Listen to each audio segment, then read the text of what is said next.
Shalom. Shalom. We want to start by giving all praise, honor, and glory to YAHAWAH, BAHASHAM, YAHAWASHI, BAHASHAM, Rakakadash. Double honor to the apostles and elders of Great Millstone. Shalom to all the Akim out there pushing the word of sincerity and the truth.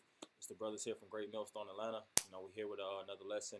Myself, Bars All, and Gamal Yala. yeah, in this lesson, you see the title. It's entitled Master This First. And when we say this, we're talking about the Holy Bible, the Holy Scriptures. This is a discipline. This is a discipleship. And this world is always tugging you to and fro. And sometimes, in the truth, especially as a young man, you waver.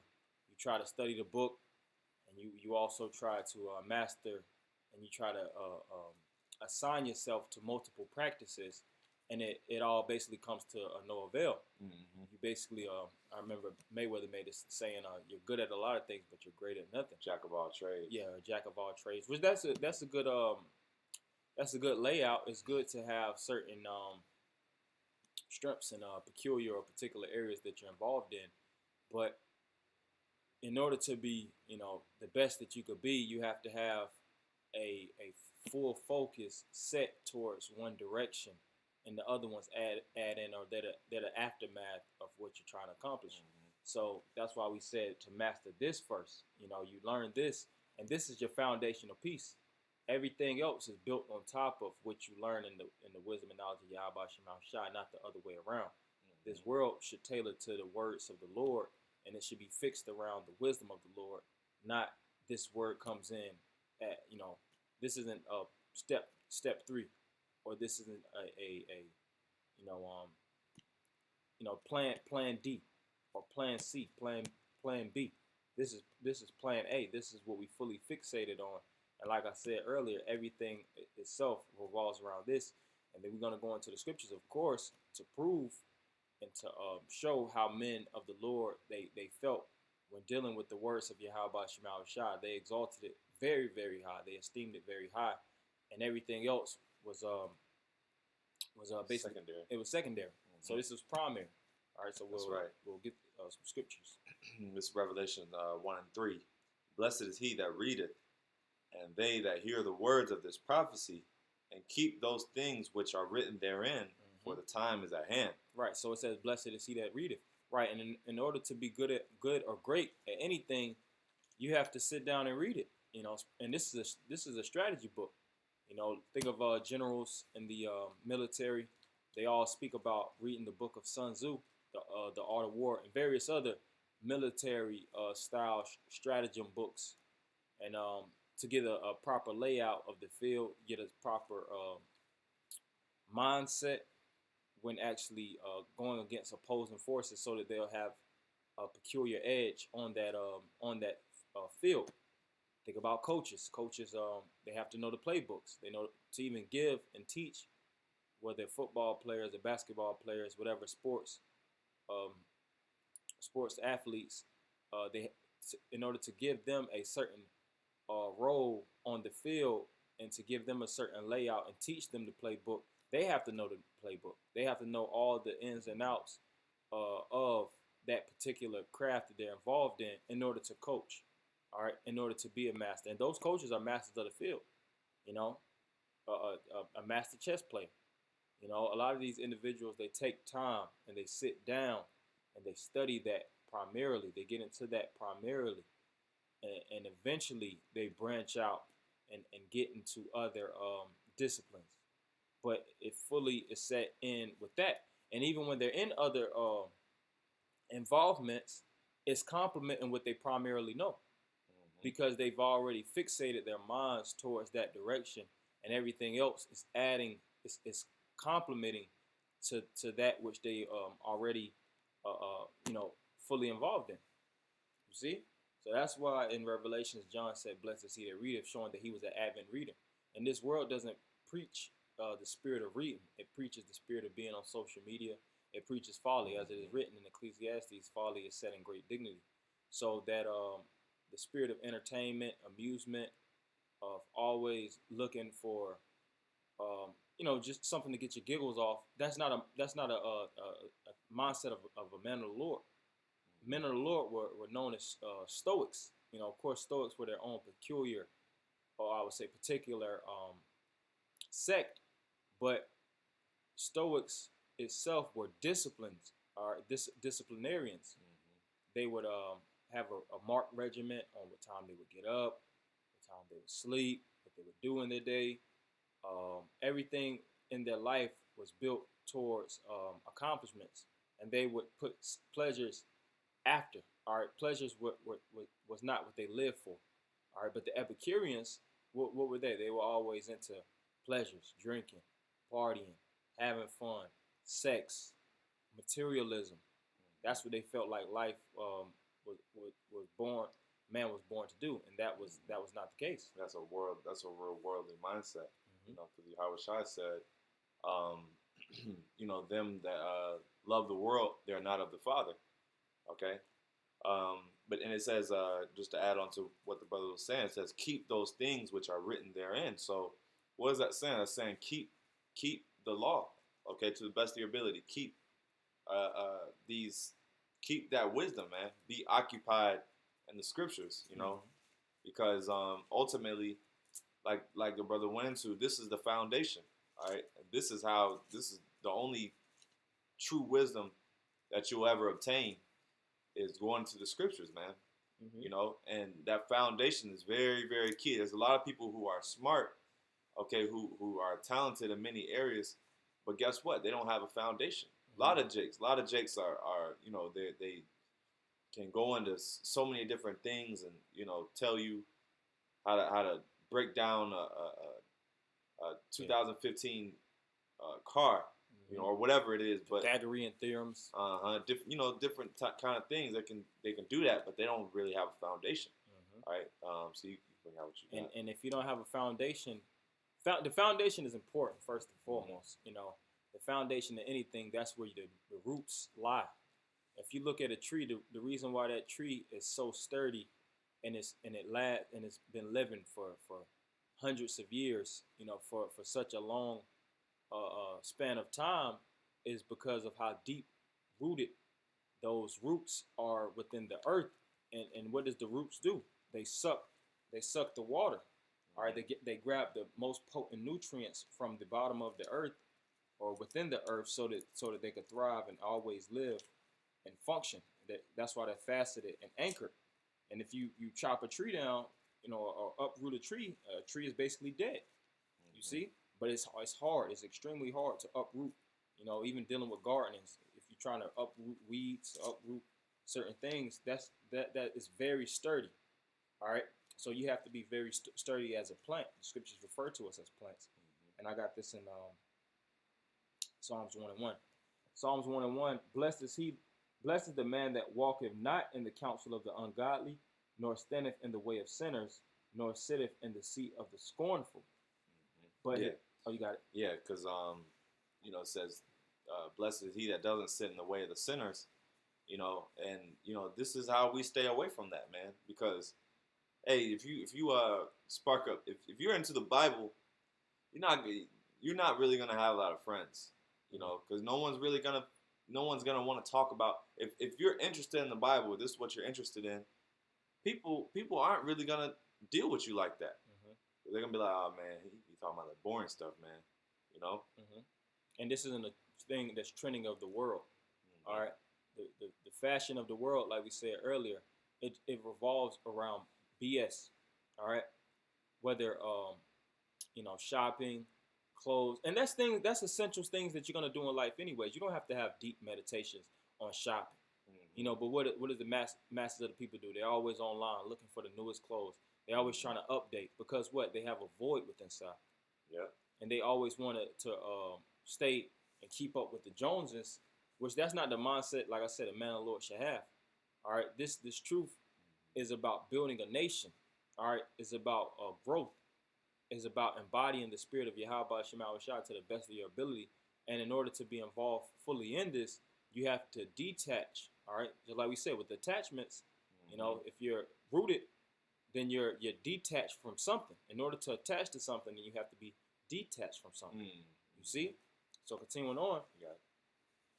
But his delight is in the law of the Lord, and in his law doth he meditate day and night. And just like I was saying about the detachment, that's why you can't master it. You can't be into any and every goddamn thing. You got to have a cutoff. You got to be like, all right, it seems interesting, but I ain't really into it like that because you have something that you're already in love with. The scriptures refer to it. The knowledge is known as your first love in Revelations. All right, it speaks about how you caress the knowledge and you're fully involved with the knowledge, likened unto a woman. Like me and the brother was talking just earlier, and we were talking about like video games and things of that nature. And we're like, it was fun back in the day, but really don't have the time for it. You can't master video games. You can't master all these things. And even though it's fun, which the word fun means to distract, and we understand the concept and we see through these different things because we have the eye salve and we're fully involved in the wisdom and knowledge of YAHAWASHI. So you see past things like that. And we see past it because ultimately, what does it profit? All right, so you played the game for 3/4 out of the day. Now what do you gain out of that? You cut the game off, and then what? What have you now added to yourself? Nothing. It's basically, and like the brother said, you're having fun. It's a distraction.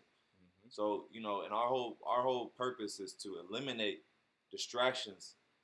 There's a saying, starve your distractions and feed your focus.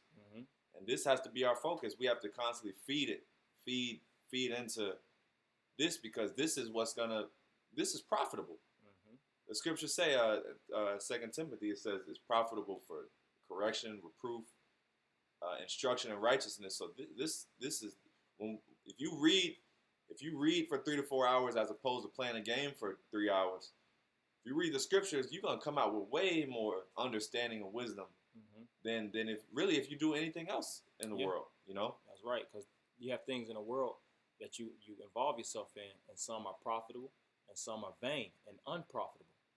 And as a prophet, as a man of the Lord, and in your tour, your journey to the kingdom of heaven, you want to pick up relics of value.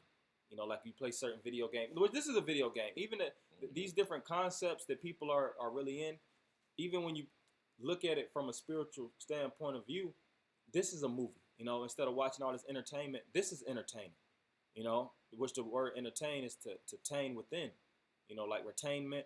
So you can get entertained from the book. You laugh at times from reading certain things in the scriptures. You cry at times.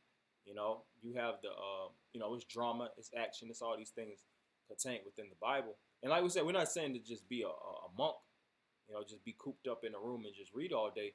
But this should be your primary source of focus. And like I said, everything else, that's the aftermath. All right, that's why it says what Yahweh said it best: seek the kingdom of heaven first, and all these things shall be added unto you. Right. But it says, but his delight is in the law of the Lord, and in his law doth he meditate day and night. And he shall be like a tree planted by the rivers of waters, that bringeth forth his fruit in his season. His leaf also shall not wither, and whatsoever he doeth shall prosper. Yeah, because the scriptures are known as the water.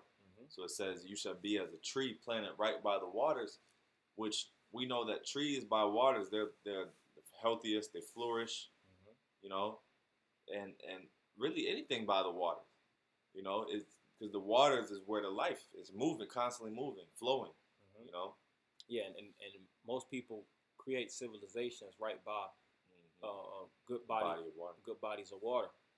Babylon, you have the saying, even in Psalms, which you had the saying, the song back in the day with a lot of Jamaicans, they had a song by the rivers of Babylon, by the rivers of Babylon, which that's in Psalms. And why was Babylon built by the river systems? You had the Euphrates, you have all these different bodies of water, and it's great for nutrition. It's great for planting. It's great aqueduct system to actually stream waters to the villages or the different water. You actually have people that actually used to send messages through different bodies of water, which they do that now. Yep. And look at the big bodies of water, the Atlantic, the Pacific. It's so much traffic, it's so much commerce, and so much products that can be shipped through the stream. Because water is what? They naturally stream. It's about just landing your product or whatever you have on top of it, and maneuvering on top of that body of water. And that's why this word is known as a body of water. You know, it's that powerful, because you can actually you surf. You know, just like people say you surf the internet. You can surf this word. You surf, and you always find a new content, new wisdom that you can apply on your day-to-day basis. So when you're amongst people in the real world, they're not getting over on you. You know how to display action the right way. You know how to critically assess. You know when people are jiving you. You know when women are trying to get over you. You know when people are trying to defraud you. You're in situations that might end your life, and you know how to slither out. And you have discernment, like you said, instruction. And you have bridled emotions. The scriptures trains you and disciplines your whole being, man. But continuing on, and he shall be like a tree planted by the rivers of waters, that bringeth forth his fruit in a season. His leaf also shall not wither, and whatsoever he doeth shall prosper. Right, and the leaf represents your fruit. All right, and you know, you don't want to be a fruitless tree. YAHAWASHI cursed the fruitless tree, and that fruitless tree wasn't reaping the increase. So every day in your day to day, like the brothers, the captain was just not saying, every day you should be looking, how can I move up the ladder? You know, that debased, complacent mindset that gets you nowhere, and always just jumping. You know, that's what women do. A woman wants to be an actress Monday. The next day she wants to be a holistic doctor. You know, Wednesday sets in. You know, she always has. She wants to work. She wants to own a nail salon. By Friday, she wants to be a goddamn judge. And then Saturday hits, she wants to be an Instagram model. Like, what the hell? The saying is capricious and fickle. You know, it's also a saying a woman is a fickle and changeable thing.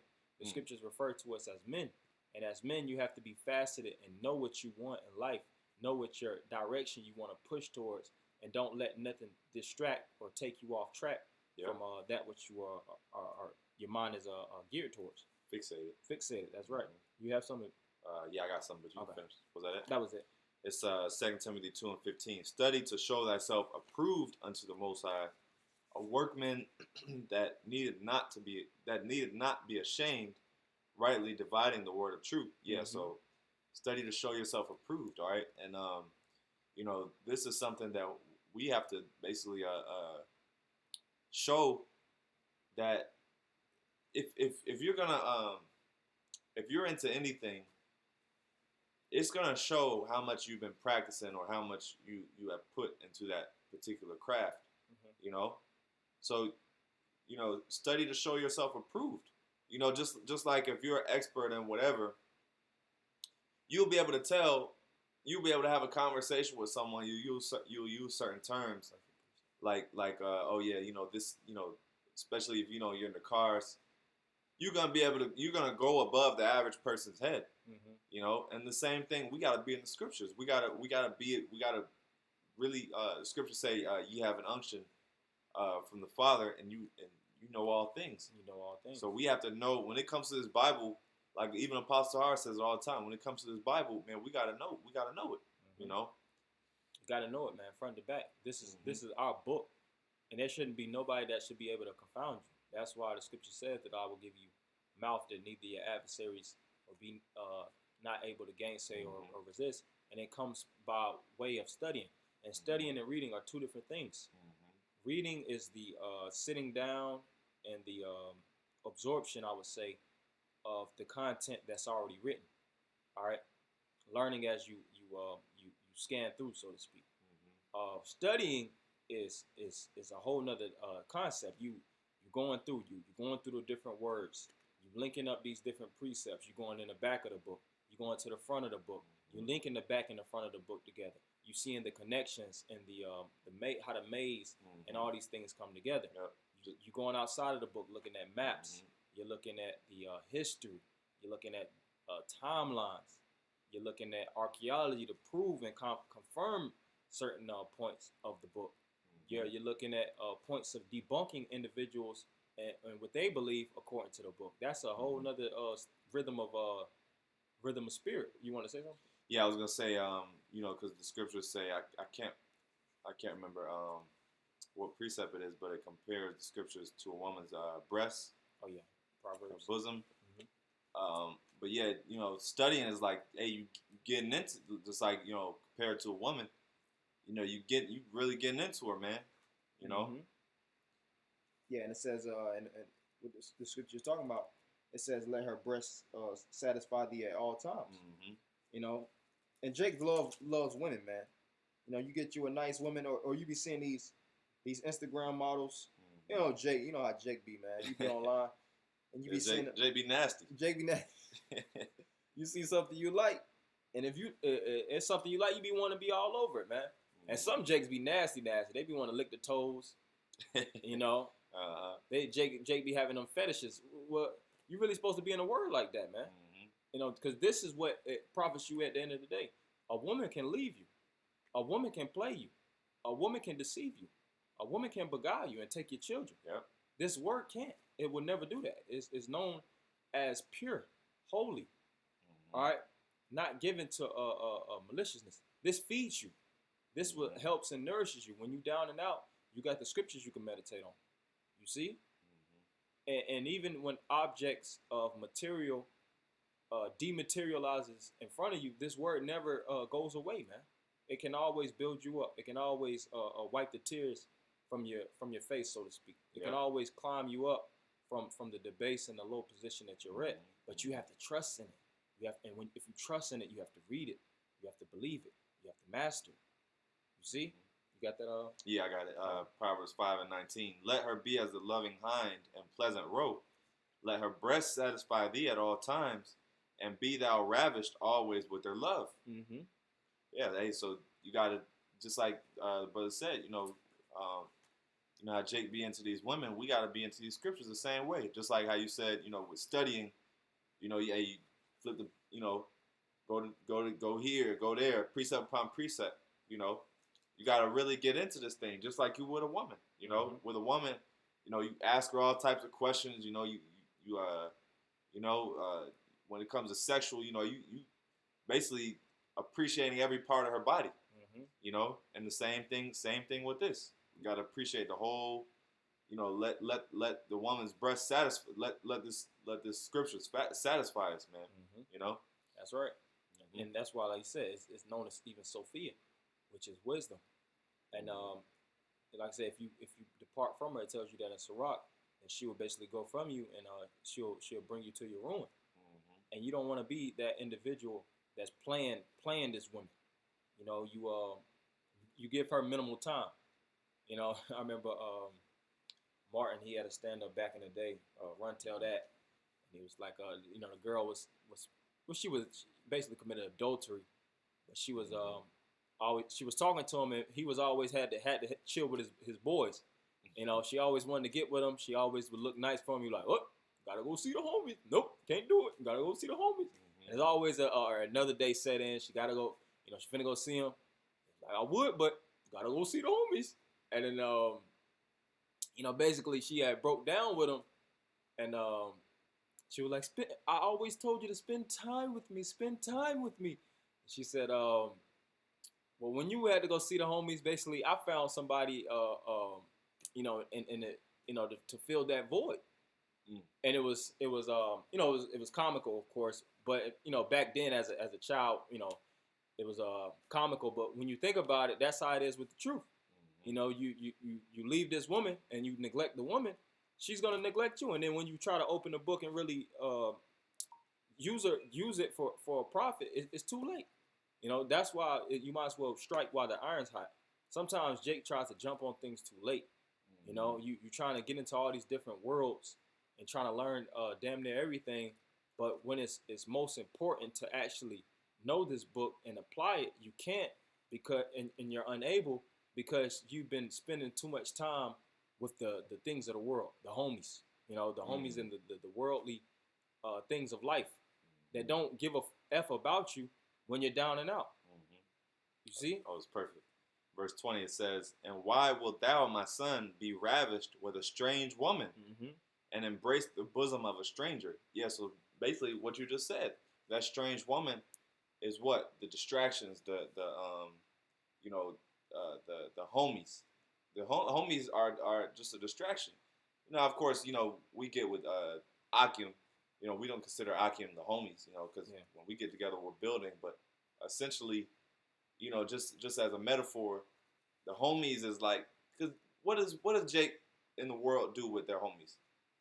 They don't do shit but smoke weed, you know, listen to music, talk shit, you know, probably go to the club, get bitches. So that whole time he's with the homies, it's not, like I said, it's not adding value to him, you know.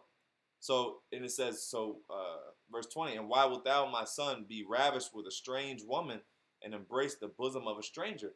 Because ultimately, this is the scriptures is your bottom woman, man. You know, she's gonna be there when everything jumps ship.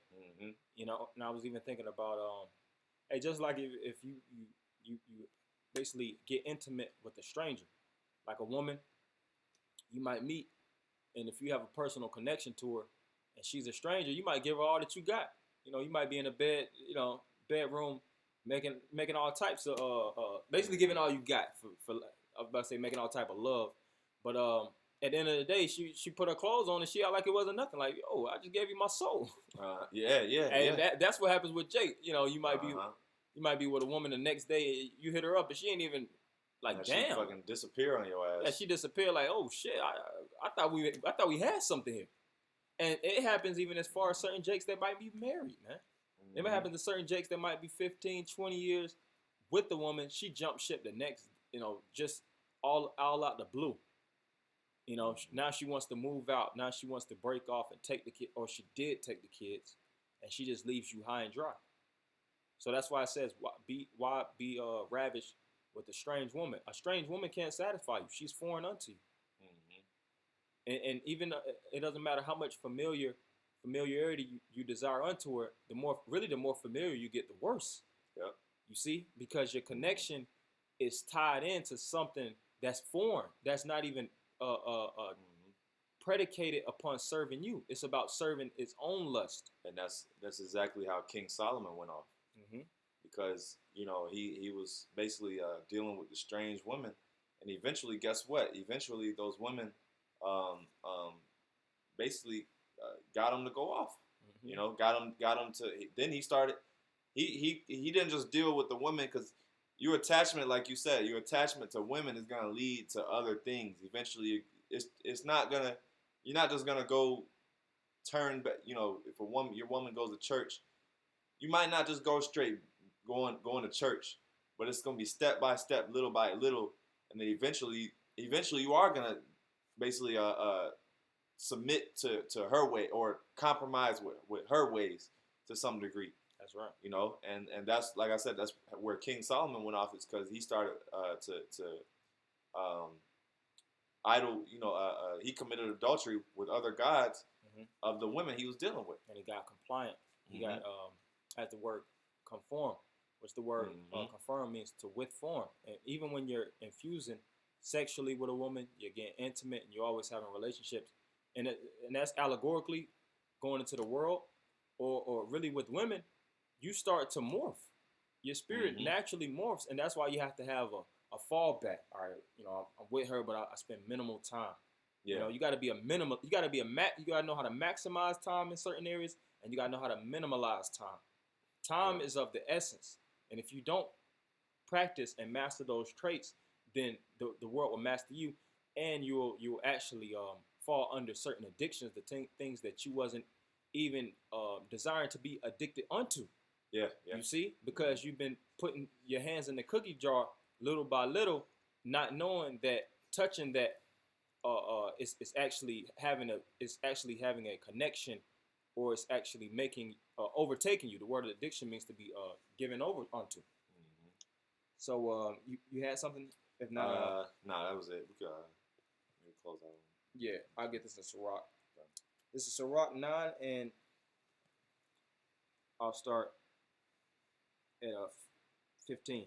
Let thy talk be with the wise, and all thy communication in the law of the Most High. See, so when you converse and when you speak amongst brothers, that should be the source of communication. The words of YAHAWASHI and the communication of wisdom. You know, every time we talk, you know, whether it's things pertaining to the world, events, and things of that nature, the Lord is in the midst of the communication. You know, whether it's a precept, adding, you know, in the spirit of YAHAWASHI, that's what it's about. And let just men eat and drink with thee, and let thy glory be in the fear of the Lord. Right, because if you're amongst sinners and you're amongst niggas, so to speak, then you have no choice but to be wrapped up in that dialogue of thinking they're amongst. And after a while, like I said, the addiction starts to set in, and you start to like being amongst niggas more than the brotherhood. Yep. You know, you start to really enjoy that gossip talk. Yep. You know, that what's going on in the hip hop world. You know, that starts to become your lifestyle. Yep. Yeah, because there's actually a saying, I can't remember where it came from, but basically, you are or you become the five closest people to you. You basically become them. So if your 5 closest friends are poor, you're gonna be poor. You know, if your 5 closest friends are so it's basically just association. It's association. Guilty by association. Yeah. So whoever you associate yourself with, eventually, that spirit will become you. You know, just like all these rich people. Who do rich people hang around? Other rich people. They're not hanging around. You don't see a big wealthy rich motherfucker just hanging around some bums, some niggas that smoking weed all day. No. Birds of a feather. Yeah, beautiful. Yep. Yeah, birds of a feather flock together. So you got to know who you keep company. The word company means with bread. All right. If you're a sheep, the hell is you doing hanging with wolves? or what is you doing hanging with lions? Yo, you know, these lions kind of cool. Let me just slide in. That lion finna eat your little ass up, man. You know, the scriptures refer to us as sheep. They refer to us as worms. Know your habitat. Know your environment. Know what you need to be amongst. Continuing on. That's right. And for the hand of the artificer, the work shall be commended, and the wise ruler of the people for his speech. Right, and the artificer is somebody who artifices or creates, and the artificer is known through what he builds, like a masterpiece or a master builder. You're like, God dang, you know, that's an excellent work. And it says the wise ruler of the people for his speech, and like you said, through speech is known what you're involved in. And if you're amongst a brother that's always speaking nigga shit, you know, his main communication is about drugs and just dumb filthy conversation, filthy communication. Then you have to check that brother and steer him on the path of really getting into the word, because he's not in the word enough. He's too faceted, and he's harvesting the thoughts of the world. All right. So stay in the spirit of YAHAWASHI. You know, master this word to the best of your ability. Study. Read. You know, and build with the Akim, the brotherhood, the ones that's going to actually edify you. All right, because this is the building. This is the church of YAHAWASHI, and we're trying to build up, you know. Right. So we want to end it by giving all praise, honor, and glory to Yahawah, BAHASHAM, Yahawashi, BAHASHAM, Kakwadash. Double honors to the apostles and elders of Great Millstone. Shalom. Shalom.